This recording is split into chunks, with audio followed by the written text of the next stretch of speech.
Bonjour à tous. Aujourd'hui dans cette vidéo je vous propose de découvrir CopyParty. CopyParty est un logiciel open source gratuit que vous pouvez déployer soit sur vos machines de manière traditionnelle, soit sur vos serveurs comme ici mon NAS, qui vous permet d'avoir accès à vos fichiers mais qui vous permet aussi et surtout de pouvoir très facilement télécharger et envoyer des fichiers sur ce serveur de fichiers de manière efficace. Pourquoi ? Parce que CopyParty a été développé par une personne qui a l'habitude d'emmener sa tour traditionnel, on va dire, pour jouer en LAN party, donc il prend sa tour dans un sac à dos, et puis hop, il part faire sa session de gaming, et dans ces sessions-là, si vous avez l'habitude, en tout cas historiquement, moi j'en faisais il y a un paquet d'années, c'est assez courant de s'échanger quelques fichiers, etc.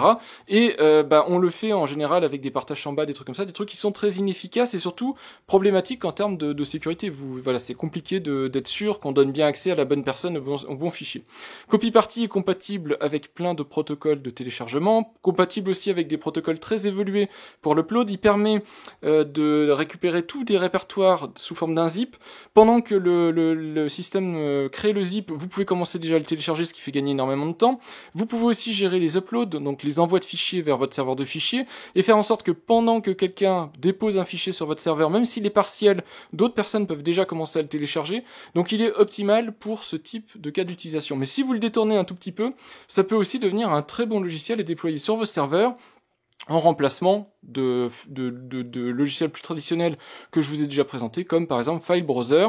Alors c'est sûr qu'il a une interface un petit peu fun, parce que le gars qui a développé ça, derrière il a voulu faire un truc un peu fun, mais derrière le côté fun avec les petites icônes colorées, tout ça, qui devrait probablement avoir une refonte optionnelle avec une interface plus traditionnelle, vous avez quand même une infrastructure qui est extrêmement bien pensée, en termes de protocole supporté, mais aussi en termes de capacité, minimiser la mémoire, minimiser le stockage, indexer les fichiers de manière la plus efficace possible, et donc tous ces gestions de flux en parallèle pour pouvoir recevoir des fichiers, envoyer des fichiers, zipper les fichiers à la volée de manière très efficace. Donc c'est CopyParty. Dans cette vidéo aussi, je vais vous présenter comment le déployer sous une seule forme, c'est-à-dire en tant que conteneur Docker sur un serveur de fichiers.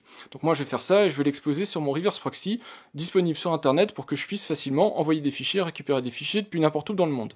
Mais vous pouvez, étant donné que c'est un script Python très bien pensé, vous pouvez très facilement le déployer sur des machines beaucoup plus traditionnelles, un ordinateur physique ou un ordinateur portable suivant ce que vous baladez avec vous, Windows, macOS, Linux, vous pouvez même le déployer je crois sur des smartphones Android, donc à vous de voir en fonction de ce que vous aurez besoin de faire.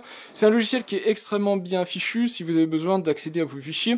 Il va même jusqu'à permettre, en plus de tout ce qui est gestion des fichiers zip et compagnie, de gérer les musiques. Donc si par exemple ici vous choisissez un fichier musical et que vous appuyez sur play, ici c'est un fichier FLAC, il va y avoir directement une conversion du fichier musical et la lecture directement depuis votre navigateur. Donc là on n'entend pas puisque j'ai coupé la musique pour les droits d'auteur, mais évidemment mon navigateur est en train de lire la musique avec la possibilité d'avoir des raccourcis rapides ici pour aller sauter de portion en portion depuis le clavier. Donc vous pouvez même l'utiliser en tant que lecteur musical. Il a des capacités via ce petit onglet là d'equalizer, donc d'égaliseur graphique.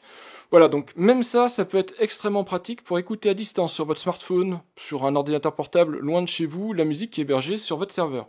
Donc un logiciel extrêmement sympa, un projet super intéressant à découvrir, donc si ça vous intéresse, regardez cette vidéo, vous verrez comment l'essayer sans même l'installer, puisqu'il y a une version d'évaluation, on va dire, qui est disponible en ligne, et je vous montrerai comment le déployer sur un reverse proxy digne de ce nom, donc le reverse proxy que je vous ai présenté depuis le départ, Swag, sécurisé avec Ocelia.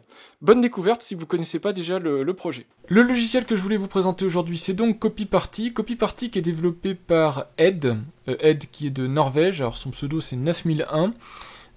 Logiciel donc open source gratuit qui est dispo sur son GitHub. CopyParty, c'est un logiciel portable, alors vous pouvez le déployer, l'installer, le mettre sur pas mal de systèmes d'exploitation, mais moi je vais vous présenter aujourd'hui exclusivement en tant que déploiement sur un serveur avec une image Docker. Mais voilà, sachez que vous pouvez l'utiliser sur du Windows, du Linux, du macOS, j'ai même vu qu'on pouvait essayer de le faire tourner sur de l'Android, même si en plus il y a une application Android pour aller interagir avec vos serveurs CopyParty. Donc on peut le déployer de plein de manières, et il supporte aussi pas mal de protocoles, donc je vous montre ça un petit peu plus bas. Honnêtement, c'est une belle découverte CopyParty parce que c'est un logiciel, on va dire, fun. Alors des fois un petit peu trop fun peut-être, parce que sa présentation voilà, il y a des icônes un petit peu colorées, voilà, des trucs, des petites blagues un peu partout. C'est peut-être un peu trop parfois, mais c'est un logiciel qui est extrêmement sérieux dans son développement et fun dans sa manière de travailler. Petite question pour les gens qui vont regarder cette vidéo, est-ce que vous avez la référence du petit logo Pi qui se trouve ici en bas à gauche? Normalement, si vous avez regardé certains films, et si vous savez contourner un firewall, ça doit vous parler. Vous devez penser à une actrice, vous devez penser à un film, en cliquant sur ce petit pi pour faire quelque chose. Ça devrait même vous faire rire parce que c'est une petite référence rigolote. Et quand je parle d'un outil qui est rigolo, je pense à ce type de choses. Je pense en tout cas que c'était ce qu'il avait en tête quand il a fait tout ça. Et je vous dirai en fin de vidéo ce que c'était que cette référence. Donc il est multiprotocole, en particulier il gère les protocoles principaux. En fait, quand on veut commencer à interagir avec un système qui vous permet de récupérer des fichiers ou d'en envoyer sur un serveur. Donc de l'HTTP, du WebDAV, du FTP, du TFTP et Samba Sys, donc pour le partage de fichiers Windows traditionnel ou plutôt Apple. Vous avez une application Android qui est open source elle aussi, qui vous permet d'interagir avec ce serveur, et pour iPhone il n'y a pas d'application, mais vous pouvez utiliser les raccourcis iPhone, et à chaque fois que je vous montre quelque chose, ça renvoie vers de la documentation, donc derrière tout ça vous avez énormément de documentation pour vous expliquer tout ça. Donc si par exemple je clique sur HTTP, vous verrez qu'il vous explique comment fonctionne le serveur HTTP, comment récupérer les fichiers, comment interagir avec et tout ça. Donc la documentation et le README sont extrêmement complets. Vous voyez que je viens de scroller pendant un petit moment avant d'arriver au bout de tout ça. Vous avez aussi quelque chose qui n'est pas courant dans le domaine de l'open source, un petit serveur qui tourne directement, un système de démo, une sandbox si vous voulez, qui vous permet de vous faire la main sur le logiciel. Et donc si vous êtes dubitatif, ou vous vous demandez à quoi ça peut bien ressembler avant même de commencer à le déployer, vous cliquez sur ce lien, vous allez savoir à quoi ça ressemble, vous allez pouvoir interagir avec, vous avez accès quasiment à tout. Alors évidemment c'est un système qui est en lecture seule et tout ça, mais vous avez plein de petits types de fichiers pour comprendre comment ça marche avec les lectures multimédia, donc vidéo, audio, les répertoires avec différents niveaux de sécurité on va dire, les arborescences, des trucs comme ça. Vous voyez dans le détail tous les onglets, tous les raccourcis et autres qui vous permettent du coup de comprendre comment fonctionne exactement le logiciel. Donc déjà rien que ça c'est top. Deuxième truc qui est top si vous voulez comprendre le logiciel, c'est le Feature Showcase qui est ici. Alors vous avez deux liens, ce sont des vidéos, un lien YouTube, je vous mettrai en description la vidéo YouTube associée.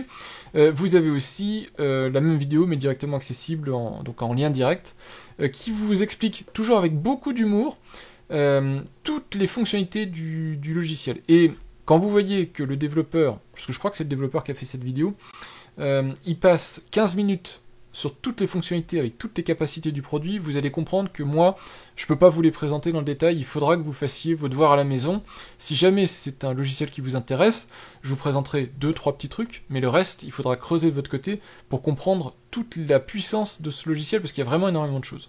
Et je vais vous montrer tout de suite d'ailleurs quelque chose autour de tout ça, parce que je vais remettre à jour mon image du logiciel, et donc j'en profiterai pour vous réexpliquer vite fait comment je fais tout ça. Donc personnellement, pour mes systèmes de production, je parle bien de production, ce qui est accessible la plupart du temps, ce sur quoi je me connecte, ici c'est mon NAS, j'ai OpenMediaVault avec son plugin Docker Compose, donc son plugin qui s'appelle Compose, qui gère du Docker et du Docker Compose, qui suffit à 95% à mes besoins. Je vous ai montré, j'utilise aussi intensivement Portainer, dans d'autres situations, plutôt pour mes machines de démo, de tests, de trucs comme ça, d'expérimentation. Mais pour la production, la partie Compose suffit à mon NAS. Alors OpenMediaVault, c'est avant tout un système d'exploitation de NAS, donc c'est plutôt pour y stocker des fichiers qui sont un petit peu sérieux. Et en termes de manipulation de fichiers, historiquement, j'utilise File Browser, que je continue à utiliser. Je verrai si un jour je fais la bascule complète sur CopyParty. Le File Browser est plus sérieux dans son approche, mais sérieux dans le sens interface graphique, tout ça, ça fait plus explorateur de fichiers. Là où CopyParty fait plus fun, mais CopyParty est quand même beaucoup plus puissant. Donc c'est aussi très intéressant d'utiliser CopyParty. Donc vous voyez ici que quand je suis dans mon plugin Docker Compose d'OpenMediaVault, il me dit que l'image peut être mise à jour, et effectivement, il y a peu de temps de ça, il y a eu une mise à jour, et vous voyez sur cette mise à jour les nouveautés, en particulier il y a la liste des corrections, dont une correction CVE, donc une correction, une vulnérabilité, alors qui n'était pas très élevée je crois, mais une vulnérabilité dans le produit, et aussi les traductions françaises. Et donc j'ai retardé ma vidéo de quelques semaines, pas beaucoup, mais d'un petit peu, parce que je voulais absolument avoir ce changement-là présent, juste pour pouvoir le basculer en français, aussi pour vous proposer un logiciel open source gratuit, et en plus maintenant en français. Donc pour les gens qui seraient un petit peu frileux à l'idée d'essayer quelque chose, là je pense que ça combine quand même pas mal de choses. Et donc vous voyez aussi la liste des vulnérabilités du projet, puisqu'il est parfaitement ouvert autour de tout ça. C'est que en plus de toutes ces ressources que vous avez pour comprendre comment fonctionne le logiciel, avec de la documentation, des captures d'écran, des vidéos, et puis une communauté autour, vous avez également un développeur qui est très consciencieux en termes de sécurité, puisqu'on parle ici de produits que vous pouvez mettre installer sur des machines, que vous pouvez aussi exposer sur internet, et donc il est soumis à des vulnérabilités parce qu'il manipule quand même des fichiers d'un système de fichiers, et donc il maintient aussi une veille assez sérieuse sur les corrections de son logiciel. Et donc vous avez ici tout ce qui a été corrigé avec les classifications en termes de sévérité et les corrections. Dès qu'une correction est rapportée, je crois que le développeur confirme qu'en espace de quelques heures, il prend en compte la vulnérabilité et ça se corrige dans la journée en général. Donc c'est extrêmement sérieux et il donne toutes les indications pour remonter les vulnérabilités, donc il est vraiment ultra sérieux autour de ça, et ça, c'est aussi un critère extrêmement important quand on choisit un projet, quand on retient un projet, il faut que le projet soit maintenu, et il faut que le mainteneur ou les mainteneurs du projet soient extrêmement stricts en termes de suivi pour pas qu'il y ait de risques particuliers. Voilà, donc ça c'était le petit tour d'horizon de CopyParty. Maintenant, donc je peux faire la mise à jour. Vous allez voir que quand on est sur du Docker Compose, ça se fait de manière très facile. Dans un instant, je vous montre le Docker Compose que je me suis créé. Il y a pas mal d'exemples aussi pour faire tout ça. Donc CopyParty, je fais un Docker Pool. Ici, donc c'est un Docker Compose Pool puisque je suis sur du fichier Compose. Donc téléchargement, extraction de l'image. Et donc on va faire un Docker Compose Up. Donc on recrée l'image et on redéploie la toute dernière version de CopyParty. Voilà, il est démarré. Donc si je retourne maintenant dans ma partie ici image, vous allez voir que j'ai une image que je peux supprimer, qui est l'image CopyParty d'avant. Vous pouvez la garder si vous voulez. Moi je fais toujours un petit ménage pour être sûr que je sois bien à jour. Et on peut aussi aller vérifier vite fait dans la partie ici service, on va aller juste vérifier les logs, donc on prend CopyParty, on va aller voir les logs, voilà, et on voit que CopyParty est démarré et qu'il sert bien mes différents fichiers, en particulier il est en train d'indexer des choses. Donc il y aura sûrement, probablement des choses qu'il faudra que je retire, et c'est peut-être pour ça aussi qu'il prend un petit peu de temps pour scanner, parce qu'il est quand même en train de mettre en ligne mes backups, les trucs comme ça. Alors ça peut être pratique si j'ai besoin de les récupérer, mais de manière générale, normalement, il n'y a pas besoin qu'ils soient récupérés. Donc il faudra peut-être que je vérifie pour mettre à un certain moment des restrictions sur certains répertoires. Donc l'idée ici dans cette vidéo, c'est de vous montrer comment je l'ai déployé, et comment je l'ai déployé, j'ai fait en fait un Docker Compose que je vais vous montrer tout de suite. Alors évidemment, je vais vous montrer le Docker Compose, il n'y a rien de compliqué, rien à cacher dans tout ça. Le seul truc c'est que pour pouvoir faire en sorte que ça fonctionne bien, évidemment je m'empile sur toute une série de vidéos. Si vous allez sur ma chaîne dans mes playlists, vous verrez en particulier deux playlists qui vont être nécessaires si vous voulez très facilement déployer CopyParty. Pour déployer CopyParty, il m'a fallu quelques minutes. C'est juste consulter la documentation, prendre le Docker Compose d'exemple, l'ajuster pour mon usage personnel et le déployer sur mon reverse proxy. Mais pour en arriver là, pour que ce soit aussi simple à faire, il a fallu quand même que je mette en place tout ce qu'il faut sur ma machine. Moi maintenant c'est fait, je vous ai expliqué aussi dans le détail, dans deux playlists très complètes, comment faire. Vous avez une playlist Docker avec plein d'astuces, plein de conseils sur Docker et comment utiliser Docker, et une playlist sur le reverse proxy Swag. Le reverse proxy, c'est le guichet unique qui me permettra derrière d'accéder à ce service donc disponible sur Internet. Si vous ne faites pas ça, évidemment, ça va être beaucoup plus long pour avoir accès à tout ça, puisqu'il faudra que vous mettiez en place spécifiquement pour votre déploiement de CopyParty ce qu'il faut. Maintenant, si vous utilisez CopyParty, je vous l'ai dit, dans un de ces usages qui est déployé vite fait sur une machine, vous n'avez pas besoin de faire tout ça, pas besoin de le déployer sur un serveur, pas besoin de reverse proxy, et donc vous pourrez faire l'impasse sur tout ça. Mais si vous voulez le déployer comme une image Docker avec donc sur un serveur, je vous conseille de regarder dans le détail ces vidéos-là, ou en tout cas de les consulter si vous ne l'avez pas déjà fait, pour arriver à un niveau où vous pouvez déployer très très vite une image et la rendre disponible sur Internet. Donc si vous cherchez la manière de déployer ou d'utiliser CopyParty, quoi qu'il arrive, c'est la documentation ou le fichier README. Il y a tout dedans. En particulier, vous avez les Quick Start, et dans les Quick Start, on vous explique comment installer sur différents systèmes d'exploitation. Donc on vous explique sur Synology avec DSM, on vous explique sur différents types d'OS, et on vous explique aussi avec Docker. Vous faites Use Docker ici, ça vous envoie vers les scripts Docker, on vous montre l'image Docker, et vous avez même un Docker Compose d'exemple, vous voyez ici, un exemple. Celui-là, il est compatible Podman, et je crois que vous en avez même d'autres qui sont disponibles. Donc vous cliquez là et vous allez avoir le fichier copy-party standard qui vous permet de le déployer avec son health check et tout ça. Donc on va tout de suite très loin dans les détails. Vous avez aussi le fichier config. Il faudra avoir un répertoire config de disponible et il est déjà pré-rempli, même s'il n'y a pas grand chose avec un utilisateur par défaut et quelques accès. Au moins vous aurez directement quelque chose pour démarrer. Vous avez aussi la possibilité d'aller un petit peu plus loin dans le détail si vous déployez sur un serveur. Toujours dans la section Docker, on vous donne des exemples avec du Portainer ici et une version plus complète avec des fichiers de configuration et des Docker, enfin des Docker Compose plus compliqués. Donc on vous explique ici ce que vous pouvez faire si vous voulez aller un petit peu plus loin pour augmenter la vitesse, pour améliorer le temps de réponse ou l'indexation, les choses comme ça, ou activer certaines fonctionnalités si vous les voulez. Si vous voulez par exemple du FTP, vous avez des manières de faire tout ça. Donc c'est expliqué dans le détail, donc vraiment il suffit de prendre son temps, et maintenant avec les différentes IA, vous pouvez même traduire ça de manière très précise dans votre langue, et donc il n'y a pas de raison de ne pas comprendre les instructions qui vous sont données. Pour ma part, fichier de Docker Compose en entrée, donc services, j'aurai un seul service, ici c'est copy-party, évidemment avec des déploiements un peu plus complexes, peut-être vous serez amené à faire des choses plus complexes, mais là on va rester simple. L'image officielle c'est copy-party AC, alors malheureusement c'est directement copy-party qui gère ces images, je vous l'ai dit, je préfère passer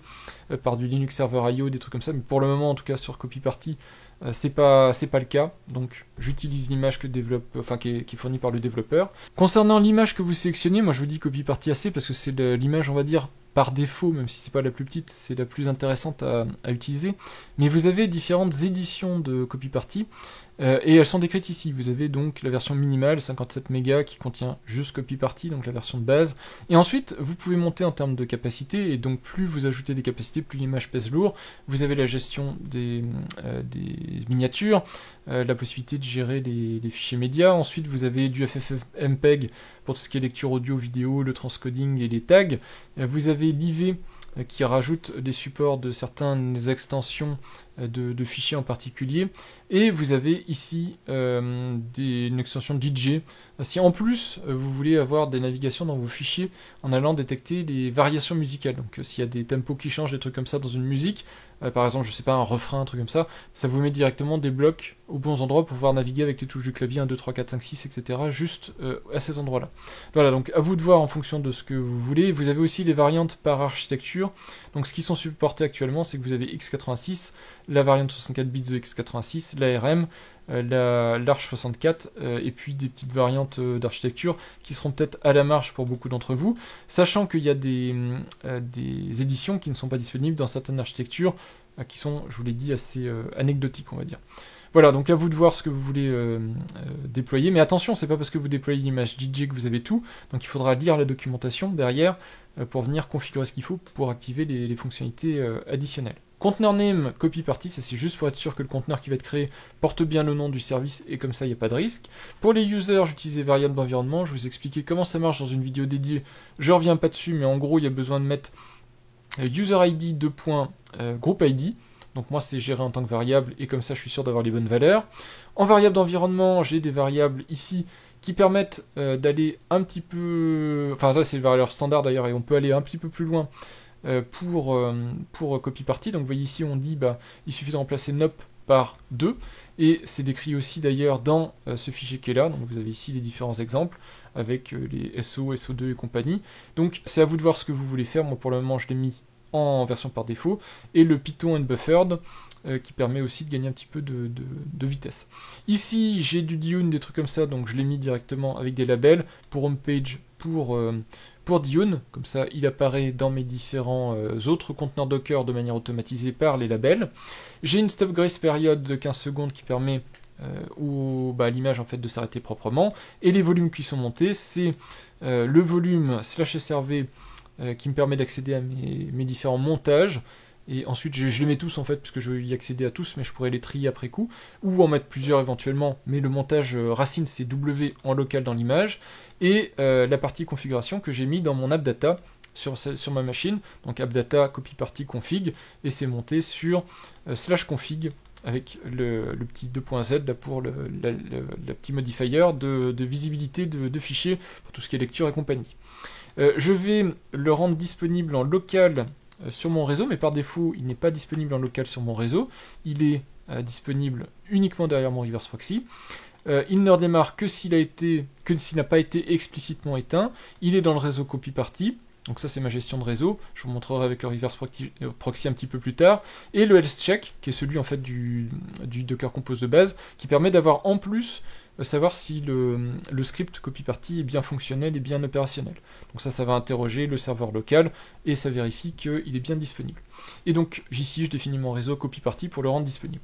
Donc je fais enregistrer, une fois que vous avez créé votre Docker Compose, en ligne de commande ou dans un outil quelconque que vous voulez, vous faites le Docker Compose Pool qui ramène l'image, ça je l'avais déjà fait, et vous faites le Docker Compose Hub-D qui va déployer le fichier Docker Compose que vous aurez donné comme cible, ou le fichier Docker Compose local.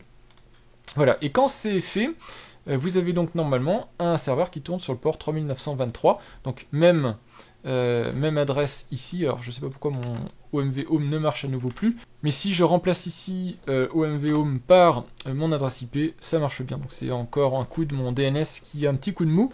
Mais vous voyez qu'on a directement accès à copy party, donc je n'ai pas ici de compte utilisateur et tout ça. Alors ça va pas marcher tel quel, il restera un petit truc à faire. Le petit truc en question, je me connecte sur mon hôte, donc mon serveur NAS, dans mon répertoire AppData. Vous m'avez déjà vu faire ça plein de fois. Je vous mets un petit peu pour que ce soit plus visible. Et donc dans la partie AppData, donc là où j'ai ma variable d'environnement qui fait pointer directement, donc moi c'est mon SRV, c'est mon disque SSD qui contient en particulier mes configs pour mes conteneurs Docker. J'ai créé un répertoire copy party, j'ai mis dedans un répertoire config et j'ai mon copy party conf qui contient en fait ma configuration. Alors ma configuration, elle est très basique. Je n'ai plus d'utilisateur local, mais je vais le remettre là aussi temporairement parce que sinon évidemment va y avoir un petit souci, je ne pourrais pas vous montrer. Donc vous avez la possibilité de définir des comptes locaux. Donc je vais en créer un deuxième, comme ça vous verrez. Je vais l'appeler Guillaume et le mot de passe, je vais mettre Guillaume. Et ensuite, vous verrez, je vais vous montrer après, comme j'ai un IDP, j'ai un reverse proxy avec Swag, donc un identity provider, j'ai activé aussi l'IDP, ce qui fait que je peux faire du login. À partir du moment où je me suis connecté sur n'importe lequel des services de mon reverse proxy, je pourrais aussi automatiquement être connecté sur copy party ou me connecter via mon reverse proxy avec mon IDP sur copy party et être connecté sur tous les autres services que j'ai déployés. Donc en gros c'est tout, j'ai pris ici vraiment le fichier exemple que j'ai à peine personnalisé, je lui ai aussi mis un nom ici pour que ce soit joli. Quand ça s'affiche, vous voyez en haut à gauche ici, c'est marqué Guillaume, au lieu que ce soit affiché, je ne sais plus, copy party, un truc comme ça, et vous avez plein de petits trucs que vous pouvez configurer. Donc comme j'ai changé la config, ici, je vais redémarrer mon service copy party. Alors il y a plein de manières de faire, moi je fais comme ça, et je fais un restart ici, il va prendre en compte le nouveau fichier de config. Alors je crois que il n'a même pas besoin d'être redémarré pour prendre en compte la config, mais pour être sûr, je le fais. Donc ici, vous voyez qu'il y a un read-write access, et je peux en plus me connecter. Évidemment, tout ça, il va falloir le configurer si vous voulez un tout petit peu de sécurité. Ici, vous voyez qu'on peut se loguer. Ici, je vais mettre password Guillaume. Je fais login, hello Guillaume, et hop, je suis connecté. Vous voyez, logout Guillaume, et là, j'ai aussi un droit de lecture et d'écriture. Alors, c'est à vous de voir ce que vous allez faire. Je vous reprécise que c'est ce type de logiciel-là. Il a pour but en fait d'être déployé très vite dans un répertoire donné et de donner accès à beaucoup de personnes à ce répertoire-là, de manière à ce qu'il y ait des accès hautement concurrentiels, des uploads, des downloads en même temps, pour que vous puissiez échanger très vite des fichiers et vous construire une petite base de fichiers. Mais à vous de voir ensuite comment vous allez le configurer, comment vous voulez le configurer, et on va juste faire un tour d'horizon vite fait de l'interface graphique, que vous puissiez voir comment ça se comporte. Alors vous avez en haut ici la barre d'onglet. Ici vous avez les deux tirs ici, c'est pour fermer le sous-menu. Ici vous avez donc l'onglet rechercher avec la barre de recherche. Vous pouvez chercher dedans puisque ça s'indexe quelque part, donc vous pouvez chercher avec plein d'informations, des tags, la taille de fichier, même des informations qu'il pourrait y avoir dans le fichier, et puis des dates aussi autour de tout ça. Donc vous pouvez retrouver rapidement normalement vos fichiers. Le petit extincteur ici, c'est quand vous faites de l'upload, c'est pour arrêter, stopper, annuler l'effet d'un upload. Donc vous pouvez voir ici s'il y a eu des uploads récents et défaire leurs impacts en fait sur votre système de fichiers. La petite fusée, elle, c'est pour faire de l'upload, donc vous voyez ici que vous pouvez uploader en parallèle avec différents modes, différentes vitesses. avec protection des fichiers existants ou pas protection des fichiers existants. Voilà, vous avez plein de configurations. Vous pouvez aussi vérifier si le fichier est bien arrivé complet ou pas, et possibilité, on vous conseille de passer en HTTPS. Et ici vous avez donc le petit bouton, vous cliquez là, et c'est là où vous pourrez facilement choisir un fichier ou choisir directement un répertoire, et il va s'occuper de lui-même, dans le navigateur, de s'occuper de bien paralléliser au maximum les fichiers du répertoire pour que ça aille le plus vite possible. Vous faites échappe si vous ne voulez pas uploader. Si jamais vous avez des soucis d'upload, que vous avez un navigateur un peu ancien, un smartphone peut-être qui pose problème, etc., vous avez un upload traditionnel. Et du coup, avec ça, vous avez un menu beaucoup plus basique, que vous reconnaîtrez aussi, hein, c'est pareil, on vous demande de choisir un répertoire, un fichier, mais par contre, là pour le coup, vous aurez quelque chose qui normalement posera zéro souci, même sur de très vieux navigateurs. Ici, vous avez la possibilité de créer un répertoire, donc si vous êtes à un endroit et que vous voulez mettre en place un répertoire, je sais pas, pour héberger temporairement différents fichiers que vous échangez, eh bien vous pouvez taper ici directement le nom du répertoire, le créer. Alors évidemment, ça aurait été plus facile d'avoir le petit plus ici, mais bon, c'est fait comme ça. Vous avez aussi un éditeur Markdown directement intégré dans tout ça. Vous pouvez aussi directement faire du messaging, donc envoyer un petit message sur votre serveur. Ça c'est pour les gens qui seraient connectés sur votre log serveur. Si vous échangez en disant vas-y c'est bon, j'ai fini l'upload, ou attends, je suis en train de mettre un gros fichier, attends le prochain tour, vous pouvez échanger directement à partir de ce petit outil là, donc vous tapez un truc comme ça ici, et les gens qui sont sur la machine vont voir dans la liste des logs ici, c'est persistant, en tout cas j'imagine tant que vous ne redémarrez pas, après ça je sais pas si ça persiste à un démarrage, mais vous allez voir les logs. Vous avez un media player, ici c'est la version complète, mais vous verrez que quand on navigue dans les répertoires, on a aussi un media player simplifié. Là ici on a l'equalizer et tout ça, c'est assez pointu hein, pour un navigateur, un media player dans un navigateur web. Vous pouvez tout à fait écouter de la musique directement à partir de votre navigateur grâce à ça.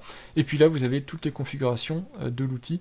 Voilà, alors c'est un petit peu ardu à comprendre parce que c'est pas très standard comme manière de faire de la documentation, les icônes, les trucs comme ça. C'est déjà où je vous dis, il y a un côté un petit peu fun, mais honnêtement, bon, ça se gère bien une fois que vous avez compris ici que vous pouvez mettre en mode grille, en mode liste, que vous voulez des tooltips ou pas de tooltips.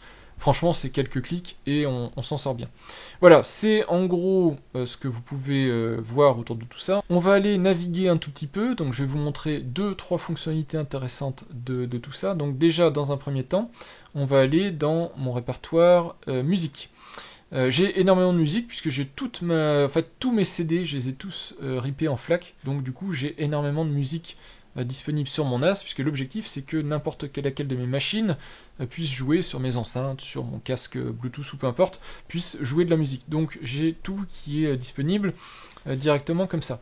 Ce qui fait que je peux aller par exemple chercher ici un répertoire, prendre je sais pas quelle musique, et vous voyez qu'ici je peux faire directement play. Et c'est là où c'est intéressant, vous voyez que c'est peut-être un tout petit peu austère sur la forme, mais en même temps ça le rend compatible vraiment avec toutes les plateformes, tous les navigateurs, même des vieux navigateurs. Mais vous avez la possibilité ici de visualiser une image, ça se fait vraiment de manière naturelle, mais vous pouvez aussi directement lancer une musique. Donc si vous voulez, vous lancez ça.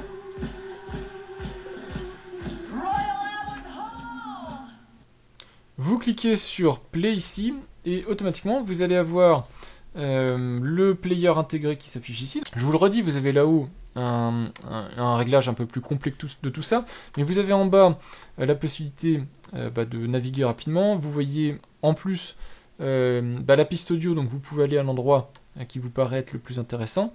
Vous avez les raccourcis rapides 1, 2, 3, 4 pour aller directement aux sections qui vous plaît.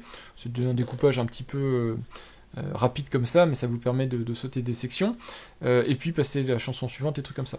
Vous voyez le format de la piste, donc ici j'ai l'album qu'en MP3, je crois que c'est parce que j'ai dû l'acheter en MP3, mais je dois avoir d'autres albums en FLAC, et le FLAC passe aussi tout aussi bien.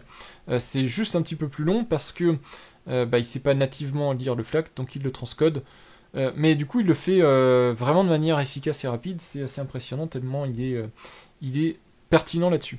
Ce qui est aussi super intéressant, et c'est là où on voit que c'est un outil qui a été développé pour échanger des fichiers très rapidement, c'est que vous pouvez télécharger un répertoire sous la forme d'un zip, alors que le zip n'existe pas, mais en plus, si je prends ce zip, il va se mettre à télécharger directement. Ce que vous ne comprenez peut-être pas à première vue, mais c'est qu'en fait, il l'a fait automatiquement à la volée, c'est-à-dire que pendant qu'il crée le flux du fichier zip, il lance le téléchargement.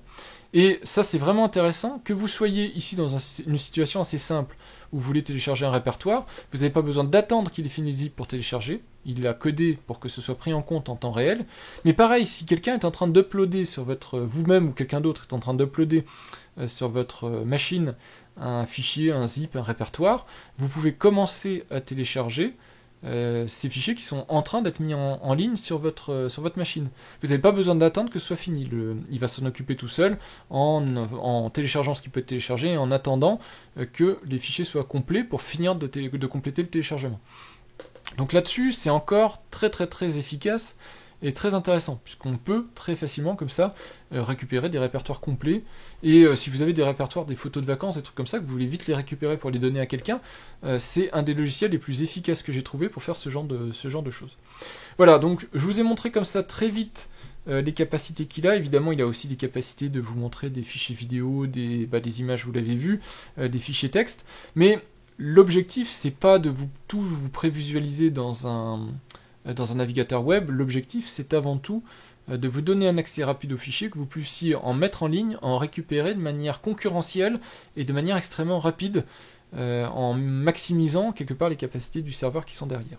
Donc voilà en gros ce que je pouvais vous montrer de CopyParty. Je vous le redis, on a à peine effleuré les capacités de CopyParty. Si on prend ici la vidéo de CopyParty, vous aurez les exemples avec les types de déploiements qui sont supportés. Donc vous verrez que on peut par exemple le faire démarrer directement sur du Windows. Ce qui est extrêmement intéressant, c'est que c'est un fichier Python.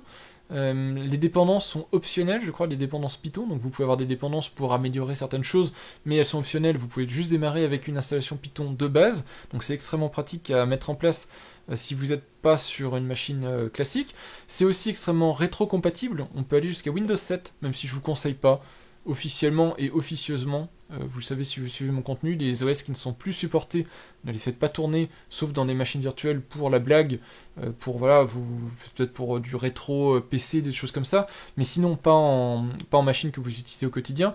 Mais donc c'est rétro-compatible avec beaucoup d'anciens OS et aussi des machines assez anciennes, hein, des machines limitées, avec des architectures aussi un petit peu spéciales, puisque c'est déjà compatible RISC-V et compagnie.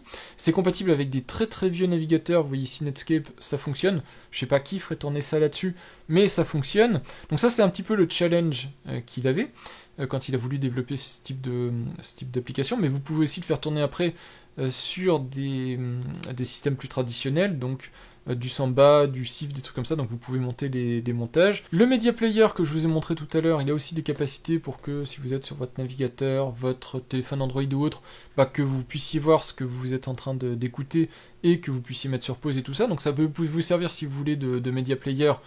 Même si je ne sais pas si c'est le meilleur outil qui existe dans ce domaine, ça peut être assez efficace. Évidemment, ça lit du README avec du Markdown, des trucs comme ça.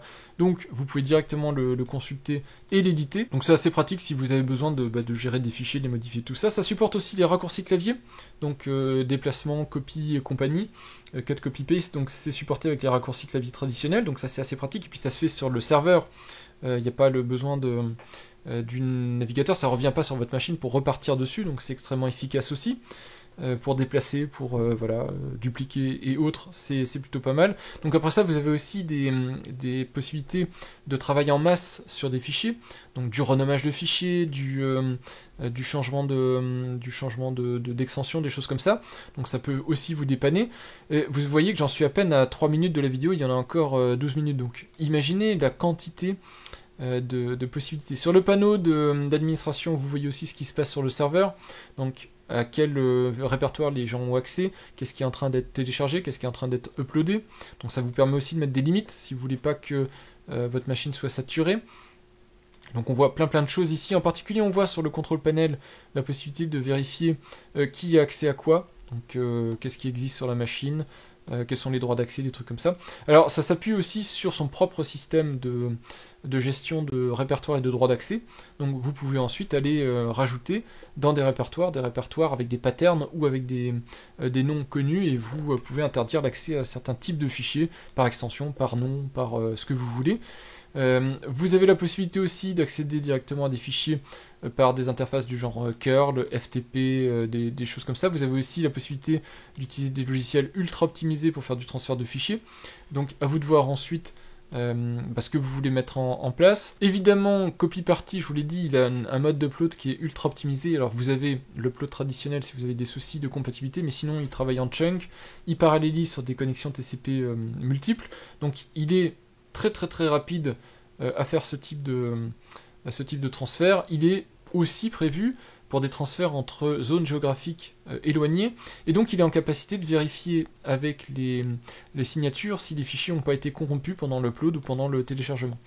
Vous avez aussi de la déduplication de fichiers, donc si vous voulez être sûr que vous avez déjà le fichier, donc pas avoir besoin de le réuploader une deuxième fois, les trucs comme ça, il est capable de vérifier si le fichier est en double, en triple, s'il existe déjà ou pas. Et la fonctionnalité, pour moi, une des fonctionnalités qui est mise en avant ici dans la vidéo, mais qui est vraiment super intéressante, c'est la possibilité de commencer à télécharger quelque chose qui est en cours de traitement. Et ça va gérer nativement dans votre outil de téléchargement, hein. En fait, il va ralentir le rythme jusqu'à temps de ne pas pouvoir envoyer quelque chose si il est obligé d'attendre que le zip continue de se créer ou que le fichier continue à arriver sur la machine. Voilà, donc énormément de choses. Vous voyez aussi qu'on peut faire des montages sous Windows par exemple directement de vos fichiers, donc ça vous permet, au lieu d'aller utiliser votre navigateur internet, vous pouvez directement utiliser votre explorateur de fichiers Windows ou l'explorateur de fichiers du système d'exploitation que vous utilisez. Et ensuite vous avez, je vous l'ai dit, des règles très avancées pour gérer les droits d'accès, pour gérer les vitesses d'upload, les vitesses de téléchargement, donc de download, qui a le droit de faire de l'upload, qui a le droit de faire du download, voilà. Donc vous avez plein de choses. C'est un petit coup à prendre parce que c'est pas forcément évident, mais ça permet quand même d'aller assez loin dans les capacités du logiciel. Il est aussi compatible avec différentes applications qui permettent de faire du téléchargement, de l'upload et tout ça, ce qui permet d'avoir des applications extrêmement optimisées aussi pour faire ce type de choses. Il fait de l'indexation, il est compatible 0conf, MDNS et compagnie, donc si vous voulez faire alors c'est plutôt peut-être le monde Linux, en tout cas ça s'utilise un petit peu peut-être moins sur Windows, mais en tout cas vous pouvez très facilement avoir un domaine local, pouvoir très facilement y avoir accès et avoir de l'autoconfiguration rapide, ce qui vous permet très rapidement de le rendre disponible. Ça c'est très pratique quand vous rejoignez un réseau, si vous voulez que votre machine apparaisse, et comme ça tout de suite les gens peuvent accéder à votre serveur de fichiers et commencer à télécharger ou à mettre en ligne des fichiers dessus. Donc les partages, je vous l'ai dit, ils peuvent être très bien configurés pour éviter tout souci de droit d'accès, de sécurité et autres. Et je termine là-dessus parce que je sais que ça peut en refroidir certains, mais il y a actuellement un travail en cours. Alors quand je dis en cours, la vidéo est pas toute... Ah si, la vidéo est récente, pardon. Je croyais qu'elle était beaucoup plus ancienne que ça, mais elle a que 2 semaines. Un retravail de l'interface graphique pour avoir un truc plus standard, donc normalement un truc que vous aimerez probablement plus, avec l'ancienne interface graphique qui restera disponible pour les nostalgiques, pour les gens qui ont l'habitude ou pour les gens qui n'ont rien à reprocher à l'interface graphique telle qu'elle apparaît. Voilà, je voulais vous faire une espèce d'overview, un aperçu de tout ce qui est dans la vidéo. Je ne suis pas rentré dans le détail, regardez vraiment la vidéo, je ne peux pas synthétiser 15 minutes comme ça aussi vite, mais ça vous donnera un aperçu. Et il reste un dernier truc à faire, c'est que CopyParty, vous avez vu, on l'a rendu disponible en local. Maintenant, en quelques clics, je peux le rendre aussi disponible sur mon reverse proxy, et je vais vous montrer comment c'est possible. Alors pour ça il me faut un reverse proxy. Moi je vous l'ai dit, mon reverse proxy c'est Swag, et sécurisé avec un IDP pour la sécurité, tout ça c'est Ocelia. Donc dans ma stack Swag ici, je vais vous l'éditer vite fait pour vous montrer, j'ai créé un réseau qui est CopyParty, donc réseau externe puisque c'est une autre stack, c'est un autre Docker Compose qui le définit, et CopyParty je l'ai rendu disponible à la fois pour Ocelia, pour la partie sécurisation du service, ici c'est donc Ocelia, et pour Swag.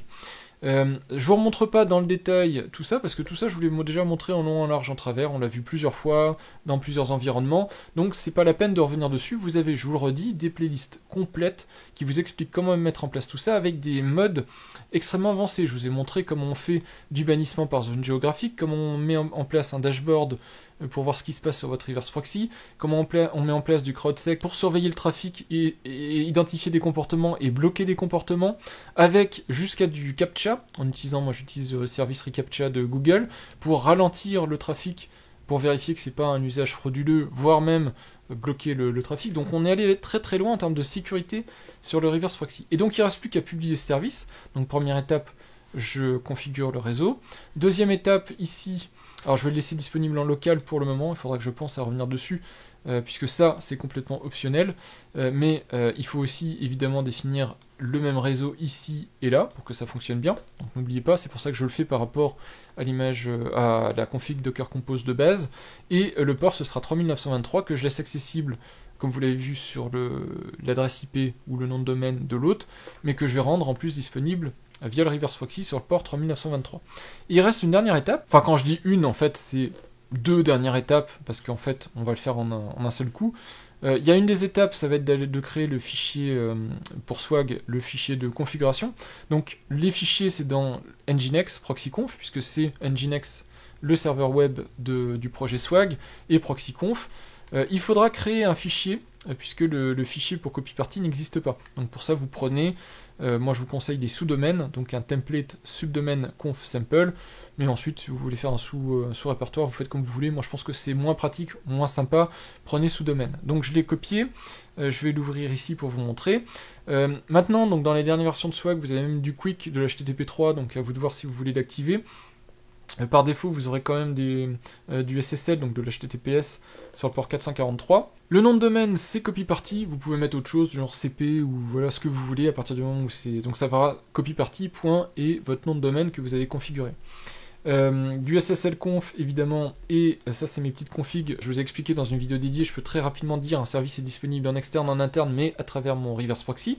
Donc mon adresse de reverse proxy est accessible en interne dans mon réseau et en externe, mais il y a certains services, je peux très bien dire, même si ça passe par mon reverse proxy pour avoir une sécurisation totale, c'est accessible que au sein de mon réseau local, et donc il me faut soit une connexion VPN, soit être chez moi pour pouvoir y avoir accès. Ça c'est des switches qui me permettent très rapidement de faire ça. Moi je sécurise avec Ocelia, mais vous avez la possibilité, donc toujours avec Swag et les déploiements de base, de faire du Ocelia, du Authentic, du TinyOS et du LDAP, à vous de voir ce que vous voulez. Moi je fais de l'Ocelia, et donc c'est parce que je fais de l'Ocelia, j'active aussi cette ligne-ci.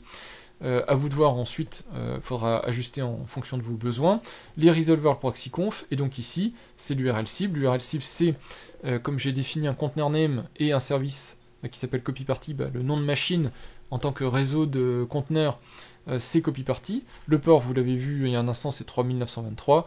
Et le protocole, c'est de l'HTTP, puisqu'en interne, dans mes réseaux Docker, pas besoin de faire de l'HTTPS, puisque c'est pas accessible de l'extérieur. Sauf là, je n'ai pas encore refermé la porte, je vous l'ai dit, mais je refermerai la porte dans Docker Compose après le 3923, ne sera même plus disponible en local.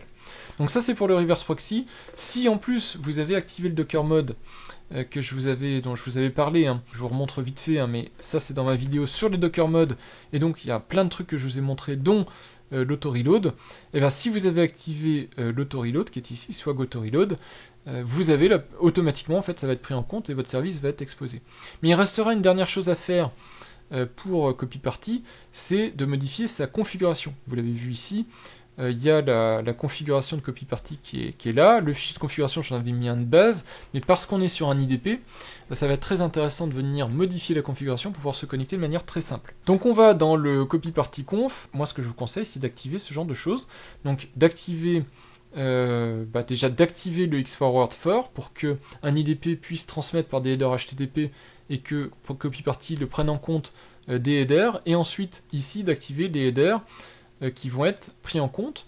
Donc on aura un IDP user et un IDP group qui va être mis en remote user, remote groups. Et donc automatiquement, du coup, ça j'ai plus besoin de l'avoir, plus besoin d'utilisateur local, ce sont les utilisateurs de votre IDP qui vont automatiquement se connecter sur votre serveur. Et donc vous aurez des logins mot de passe associés, et à partir des groupes, ou éventuellement à partir des logins, vous pouvez construire ici vos règles pour dire t'actives ça, tu n'actives pas ça et compagnie, pour un login ID ou pour un groupe ID donné. Donc à vous ensuite de faire en sorte que dans votre serveur, tout soit correctement configuré pour qu'il n'y ait pas de soucis. Voilà, donc une fois que vous avez configuré tout ça, je vais redémarrer une dernière fois. Moi je vais désactiver complètement le port local, puisque j'en ai pas besoin, donc je fais enregistrer. Hop, et CopyParty, je fais un up, ce qui fait qu'il va prendre en compte la nouvelle configuration. Voilà, donc maintenant, CopyParty ne va plus être disponible sur ce port-là. Vous allez voir que mon serveur ne répond plus sur ce port. Par contre, il va être disponible sur mon URL public, sur mon domaine public. Donc évidemment, moi je masque les adresses qui peuvent apparaître, hein, ça paraît logique, mais vous allez voir qu'on peut y accéder facilement. J'ai ici Ocelia qui se déclenche. Ocelia c'est pareil, je vous ai présenté je sais pas combien de fois, c'est un projet de cœur puisque la personne qui développe Ocelia est vraiment très motivée pour respecter les standards, faire en sorte que ce soit un serveur OpenID Connect et OAuth le plus pertinent possible et le mieux fait possible. Je peux me connecter avec nom d'utilisateur, mot de passe, je vous ai montré plein de choses. J'ai aussi de l'OpenID Connect avec du single sign-on et compagnie. Je peux faire connexion avec clé d'accès. On voit ici, alors ici c'est mon Proton, Proton qui gère la connexion avec clé d'accès. Je clique dessus et hop, je suis connecté. Et je suis connecté en tant qu'admin parce que c'est ma clé d'accès d'administrateur.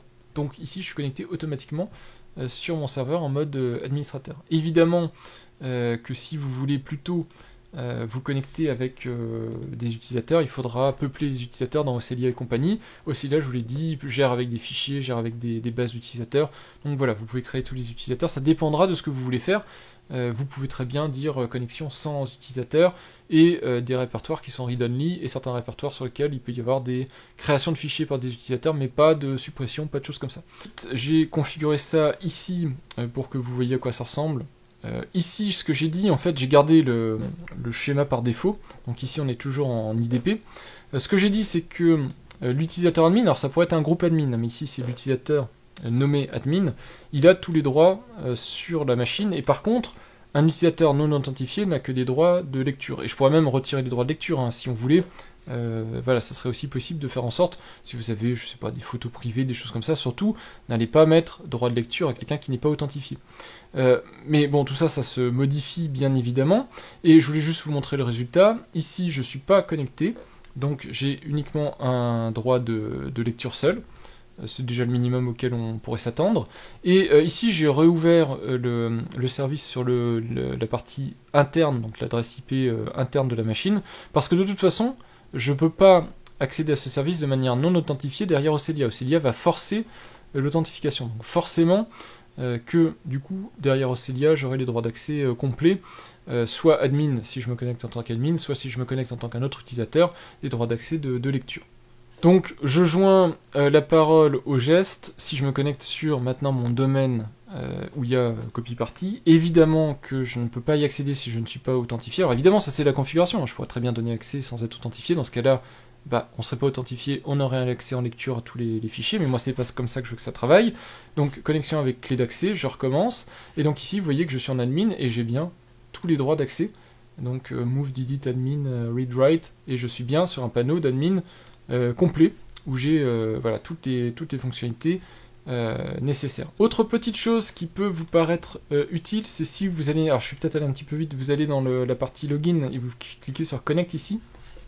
Vous avez, ici c'est des onglets pour naviguer et pour aller au contrôle panel, mais vous avez aussi des exemples sur comment vous connecter. Alors évidemment tout ça, ça va être transformé par rapport à vos configurations. Donc si vous êtes sûr avec un domaine en adresse IP, en adresse publique, enfin nom de domaine public et tout ça, avec le port et tout ça, tout va être remplacé. Mais vous aurez ici les informations pour pouvoir faire du WebDAV, du Partyfuse, du ShareX, et je crois que vous avez même d'autres outils, mais ils sont peut-être pas tous ici. On vous dit ici, vous avez le script Python ici pour faire de l'upload. Voilà, vous avez plein de trucs, et en fonction de vos systèmes d'exploitation, vous avez évidemment les variantes spécifiques à certains systèmes d'exploitation qui peuvent être très intéressants. Flameshot sous Linux et sous macOS, vous avez aussi iShare qui permet d'être, qui peut être utilisé. Donc voilà, vous avez aussi à cet endroit-là, pour les gens qui viennent utiliser votre machine, des moyens très faciles de configurer leur machine. Et donc en particulier, vous serez amené peut-être à faire du WebDAV, donc à NetUse, ce qui permet de faire un point de montage qui fait comme un disque en fait local sur lequel vous pouvez accéder à vos ressources qui sont derrière CopyParty. Donc voilà, ça aussi c'est hyper pratique et vous avez même un fichier .bat si vous voulez très facilement mettre en place tout ça. Voilà, ce sera configuré en fonction de vos envies. Donc après ça, le seul reproche que je peux faire à CopyParty, c'est la consommation de ressources quand vous faites de l'indexation. Donc ici j'ai coupé l'indexation, donc vous allez voir que les consommations de ressources sont proches du néant. Ici CPU, vous voyez que copy party il est à 0, parce que il fait pas d'indexation de fichiers. Par contre, si vous avez l'indexation de fichiers, moi vu la quantité de gigas, voire de téras de fichiers que j'ai, il est à 60% pendant je sais trop combien de temps, le temps d'indexer toute la base de fichiers. Donc voilà, à vous de voir si vous voulez mettre de l'indexation, ça vous permet de faire des recherches dans vos répertoires si vous savez pas où vous triez vos fichiers. Mais moi, comme je sais où ils se trouvent, et que en plus j'ai du Nextcloud pour y accéder de manière un peu plus intégrée, on va dire, j'ai pas besoin de mettre ça en place. Pour le reste, c'est un branchement qui se fait en quelques secondes, je le redis. Si vous avez autopromo suivi mon contenu, mais même de manière générale, si vous avez un reverse proxy que vous avez configuré aux petits oignons, ça se branche vraiment très très facilement et vous pouvez déployer ça très très simplement. Vraiment, c'est pas prise de tête, ça se fait très facilement, très rapidement. Voilà, et donc vous avez eu un aperçu assez rapide des fonctionnalités de copy party. Évidemment, je vous ai pas tout montré, évidemment qu'on peut aller très très loin dans les fonctionnalités, mais c'est plus une alternative, ce que je vous montre là, par rapport à d'autres outillages. Je vous avais montré File Browser. File Browser, c'est exactement le même état d'esprit. Vous voyez d'ailleurs qu'on est sur les mêmes idées en termes de navigation, tout ça. C'est ce que j'utilisais historiquement, mais vous voyez ici par exemple, si je téléchargeais un répertoire sous forme de zip, c'est plus compliqué. Je peux le faire, il n'y a pas de souci, mais vous le ressentirez. Je vous conseille de le télécharger, de l'installer et de faire le comparatif. Vous verrez que c'est beaucoup moins efficace, beaucoup moins optimal si vous commencez à vouloir télécharger des gros fichiers ou des répertoires qui sont pas zippés, donc qui sont pas évident à récupérer tel quel. Voilà, à vous de vous faire une idée, je vous le redis, copy party, open source, gratuit et compagnie, version de démo directement disponible sur internet ici, et déploiement en quelques secondes si vous avez déjà l'infra qui va bien. Donc il n'y a vraiment aucune raison, si vous pensez avoir besoin de ce type d'outil, il n'y a vraiment aucune raison de ne pas essayer de se lancer pour voir à quoi ça ressemble.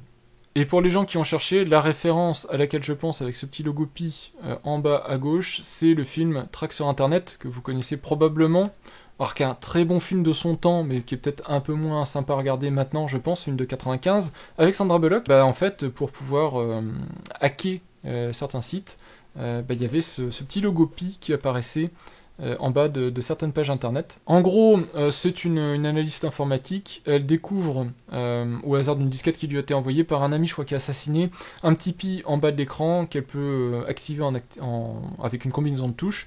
Ça fait qu'elle attire l'attention, on lui détruit son identité numérique. Alors en 95 c'était peut-être un petit peu moins plausible, mais de nos jours c'est parfaitement plausible, on va dire. Donc du coup on l'a fait passer pour une tueuse, etc. Et donc elle essaye de remonter la piste des gens, des prétoriens, les gens qui lui veulent du mal, les cyberterroristes, pour essayer de mettre à mal l'organisation et surtout de récupérer son identité. Il y a une suite qui est probablement beaucoup moins bonne à ce film, mais en tout cas moi j'en ai un très bon souvenir. C'est on va dire film d'enfance entre guillemets. Quand elle se met à contourner des firewalls, des trucs comme ça fait rire une fois qu'on sait comment fonctionnent les sécurisations de systèmes, encore que certains on peut contourner leur sécurité, mais en tout cas c'est assez drôle la manière dont c'est traité dans ces films de ces générations-là. Mais en tout cas voilà, c'était la référence et le pourquoi, je vous dis que c'est un logiciel qui est assez rigolo sur le fond. Pour information, le petit pi qui est ici n'est pas qu'un easter egg, il a aussi évidemment une fonctionnalité. Quand on clique dessus, on a accès à la console et on peut directement ici déclencher des fonctions dans la console. Ce qui est quelque part le clin d'œil évidemment à la référence que je vous ai mentionné, mais ça permet aussi comme ça d'exploiter des fonctionnalités qui ne sont pas nécessairement présentes directement dans Copy Party, mais qui peuvent être très évoluées. Alors évidemment avec potentiellement des considérations de sécurité à prendre en compte, mais voilà, ça peut être aussi super pratique comme clin d'œil. Voilà en ce qui concerne Copy Party, j'ai franchement été bluffé par les capacités de ce logiciel. Alors bien sûr, j'ai pas besoin de tout ce qui est dans cet outillage-là. En particulier, il y a plein de trucs autour de l'upload, des trucs comme ça, les annulations d'upload. J'en ai pas nécessairement besoin, j'ai pas ici une machine hautement disponible, beaucoup d'utilisateurs qui vont venir mettre des fichiers, tout ça. Mais quand bien même j'en avais pas besoin, une alternative à des logiciels plus traditionnels comme File Browser, je trouve ça intéressant. Et la personne qui développe ce logiciel le fait de manière très sérieuse et de manière assez incrémentale avec les fonctionnalités de base qui sont remplies et puis en rajoutant des trucs de plus en plus intéressants sans pour autant que tout ça s'alourdisse. Alors c'est sûr que si on est sur de la navigation simple de fichiers, je vous l'ai dit, créer un répertoire, tout ça, j'aurais bien aimé avoir des raccourcis directement ici dans le navigateur. C'est sûr aussi que un breadcrumb avec directement une petite icône avec un petit morceau de pain, des icônes comme ça ultra colorées, c'est pas forcément personnellement à mon goût. Donc c'est pour ça que j'accueillerai volontiers toute amélioration s'il y a une refonte de l'interface graphique avec un truc un peu plus traditionnel, on va dire. Mais quoi qu'il arrive, c'est pas non plus gênant à utiliser et il n'y a pas de problème d'ergonomie lié à des choix graphiques. C'est juste que, voilà, faut s'ajuster à ces petits choix un petit peu stylistiques qui sont un petit peu fun, un petit peu rigolos, mais qui vont pas forcément plaire à tout le monde. À vous de voir ensuite si vous avez besoin d'un logiciel de ce type-là. Si c'est le cas, est-ce que vous avez besoin d'un truc plus traditionnel comme File Browser? Est-ce que même déployer du Nextcloud ça vous suffit pas? À vous de voir. Moi en tout cas je trouve que c'est un bon complément, probablement un remplacement de mon déploiement File Browser. Je vais voir sur le long terme. Je laisse les deux pour le moment disponibles et puis en fonction duquel je choisirai, pour quelle et quelle raison, bah je supprimerai celui qui ne me sert plus puisque ça fait doublon. Hein. Quand même mine de rien, les deux logiciels permettent de faire à peu près la même chose. Je vous l'ai dit actuellement, le truc qui m'embête, c'est que File Browser, par exemple, je l'utilise, ça me permet de créer des répertoires, donc j'ai juste un clic, je crée le répertoire. Là, je trouve ça un peu plus contraignant. Par contre, pour tout ce qui est exploitation des fichiers, téléchargement et compagnie, Copyparty, lui, prend tout de suite le dessus. Voilà, bah vous verrez, si vous voulez le déployer soit sur un serveur comme je l'ai fait, soit vous verrez, il y a la documentation nécessaire si vous voulez le télécharger, le mettre sur une machine plus traditionnelle pour préparer vos échanges de fichiers ou avoir toujours des fichiers disponibles, accessibles facilement depuis un navigateur internet. C'est franchement un outil super intéressant. J'espère que pour vous ça aurait été une aussi belle découverte que pour moi, et puis je vous souhaite de bonnes fins de vacances pour ceux qui ont la chance d'être en vacances, et à bientôt pour de prochaines vidéos. Merci et au revoir.